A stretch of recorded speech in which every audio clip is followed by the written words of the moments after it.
आज Doubtnut app download करें। Doubtnut पर अपने सभी गणित, रसायन विज्ञान, भौतिक विज्ञान और जीव विज्ञान के डाउट्स का करो सफाया। बस प्रश्न की फोटो खींचो, एक ही प्रश्न को क्रॉप करो और तुरंत वीडियो सोल्यूशन पाओ। अभी डाउनलोड करें। क्वेश्चन दिया है कि वास्तविक गैस का व्यवहार आदर्श गैस के व्यवहार से किस प्रकार से भिन्न होता है, ये पूछा जा रहा है हमें प्रश्न में। जबकि पूछा जा रहा है आगे कि किन परिस्थितियों में वास्तविक गैस आदर्श गैस की भांति व्यवहार करती है।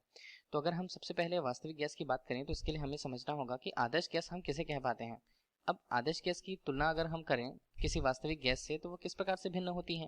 तो वास्तविक गैस को अगर हम तुलना कर पाते हैं, तुलनात्मक रूप से देखें तो आदर्श गैस से इसकी तुलना करनी होगी। तो आदर्श गैस होते क्या हैं? देखिए, आदर्श गैस के नियमों के अंतर्गत कुछ वैज्ञानिकों ने गैस के आधार पर कुछ नियम दिया था, जिसे हम पूर्ण या आदर्श गैस कहते हैं। इसके अनुसार जो गैसें, अगर हमने चार्ल्स के नियम को पढ़ा है, चार्ल्स नियम और बॉयल के नियम का अनुपालन करती है, बॉयल के नियम का पूरा पालन करती है, उन्हें हम पूर्ण या आदर्श गैस कहते हैं। अब इसमें आदर्श गैस में निम्न गुण होते हैं। अगर हम पहले गुण की बात करें, इनमें जो अणु होते हैं वो काफ़ी सूक्ष्म होते हैं, और अगर हम इनमें अणुओं के बीच लगने वाले आकर्षण बल की बात करें तो उन्हें अंतराणुक बल कहा जाता है।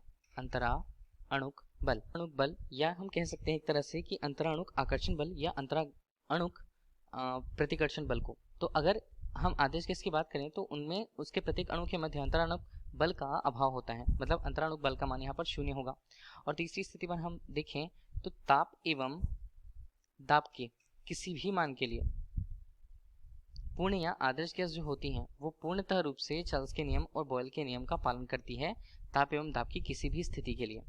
अब ये तो हुए आदर्श या पूर्ण गैस के लिए गुण उनके। लेकिन अगर हम वास्तविक रूप से ये देखें तो अणुओं का आकार अति सूक्ष्म होता है, ये सही है, परंतु अगर हम उनके मध्य लगने वाले आकर्षण बल या प्रतिकर्षण के बल की बात करें, अंतराणुक मतलब अणुओं के मध्य, तो ये वास्तविक गैसों में ये जो गुण होता है अंतराणुक बल का मान, ये 0 नहीं होता है। ठीक है, तो यहाँ पर हम कहें तो अंतराणुक बलों को अगर FB से हमने प्रस्तुत कर दिया तो इनका मान वास्तविक गैसों में यहाँ पर 0 नहीं होता है, मतलब कहीं ना कहीं उनमें आकर्षण बल और प्रतिकर्षण बल होगा।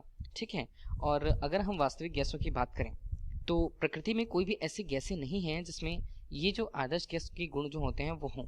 तो इस तरह प्रकृति में कोई भी आदर्श गैस नहीं होता है। फिर भी लेकिन हम अगर बात करें तो बहुत मुश्किल से द्रवित होने वाले कम अणुभार, यहाँ पर हम उसके गुण को हीनता से द्रवित और कम अणुभार वाली गैसें होती हैं। जैसे गैसों को अगर हम लें तो वो हाइड्रोजन हो सकता है, नाइट्रोजन हो सकता है, ऑक्सीजन या हीलियम की बात करें तो ऐसे गैस जो हो सकते हैं, ये गैसों को हम आदर्श गैस मान लेते हैं।